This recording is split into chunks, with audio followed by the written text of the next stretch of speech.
su-aasha kuwaad waxay u dhacaysaa daada min daata soo dhawow waxaa sheegtaa xilliga aad kusoo biirtay janalka xasan xariir official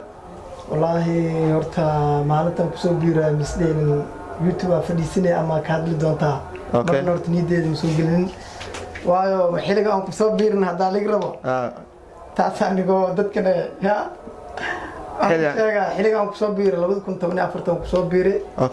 oo anigoo waxba ogeynin youtube oo xaaladiisna ka barhaanin xitaa waxaa la youtube shaqadaada maan maxaa ku geliyay macnaha waxyaabo badan bulshada dhexdiisa ka kulantay waxaa dhaheen aad shaqo ma ku leedahay youtube maxaa ku geliyay mar waxaan dhahay youtube dad badan ka shaqaystaan macnaha ayaa ka jiraan inay caan ku soo noqdeen oo naga horeeyaan oo siyaabo badan xitaa ka wada hadleen youtube-iista way badan yihiin waa jeclaan lahaa inaan heer ka fiican inaan gaaro dadkaas inaan ka magac yeeshto waa youtube-kan waxaa lagu soo golayaa magac iyo dadna dhaqaale ka sameeyaan ana waxba dhaqaale ma ka sameynay waxaan u soo fariisanaa youtube-kan inaan dadka ka qusulsiyo dadka aan madadaaliyo iyo dadka inaan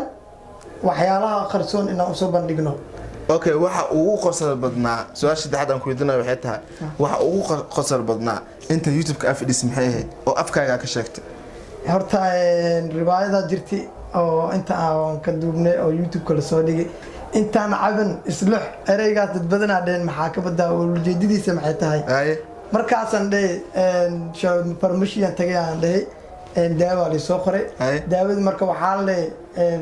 maadooyina ku jiraan aan leeyahay marka biyaha lagu daraa camal inta biyaha lagu daran macnaha waxaa jira sharooboyin qaar oo biyo lagu daro oo la xaajiro macnaha marka tutorka oo lux oo ku dhaay macnaha waxa u maleynaysaa ujeedada marka tutorka lux inuu dhacanayna isluxayo maleynaa macnaha aad isluxaysaa maleynaysaa taas soma maatay marka taasna waa dadka waa laga jaahil bixinaa kisako marka dhameys hadalkaaga su'aasha shanaad aan ku weydiinayo waxay tahay ma jeceshahay asxaabta ku xiran janaalkiin ku xiran ma jeceshahay inay video markay daawadaan inay ku sameyn doonaan share badan like badan iyo dhiirgelin badan waan jeclahay asxaabta horta waxaan ka codsanaa of health science maxadka culuumta caafimaadka ee Hakaba wuxuu bulshada Soomaaliyeed iyo ardayda danaynaysa barashada caafimaadka ugu bishaaraynayaan in maxadku uu bilaabi doono koorsooyin la xiriira culuumta caafimaadka kuwaas wax badan ka tari doona kordhinta aqoontaada caafimaad koorsooyinka maxadku uu bixinayo waxa ay kala yihiin diploma culuumta kalkaaliyaasha caafimaadka nursing diploma oo ah culuumta shaybaarka laboratory diploma oo ah umulisinimada diploma oo ah culuumta nafaqada nutrition maxadku waxa uu xiriir wada shaqayn la leeyahay isbitaalka guud ee Maama Aamina General Hospital oo ka caawin doona dhanka baraatikada wixii faahfaahinta dheer waxaad kala xiriiri kartaa isbitaalka Maama Aamina waxaana xafiiska maxadku waxa uu ku yaalaa dabaqa kore ee dhismaha isbitaalka guud ee Maama Aamina oo ku yaala degmada Dharkeenley ee gaarka suuq Bocle wadada Dahablaha hadabaha Moogaan oo horay u soo gaar Hakaba Institute of Health Science maxadka culuumta caafimaadka ee Hakaba aan garabna qabataan idinkoo dartiina anaga meesha aan soo fadhiisanoona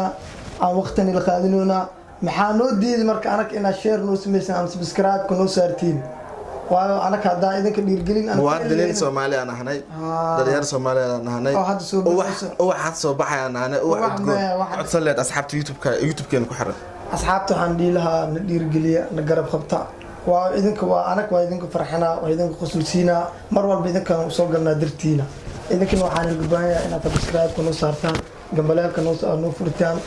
inaad share noo sii dhaadaan walka sii jeclaan lahaa inka badan waxay nagu quslinsiino oo inka badan hadda barnaamijku wax yar hakadiraan soo galay inkastoo saas oo caqabadaasna ay jirtaay waan ilga raaligelinaa balse idinka waxaan ilga rabaa inaad dhiirgelin na siisaan dad badan aad dhaheen oo war idinka meesha faataalnimo u soo gashiin iyo hadal macno lahaynna meesha ku samaysiin iyo anaga taas horta dan iyo xaajo qofka oo afkiisa uu ka dhahay marka ma tixraceeni waayo idinka kalsoonidiin iyo fursadana siisaan aan ka faa'iidaysanahay habeen wanaagsan waan maasantiin insha Allah Can anybody out there hear me? Hear me?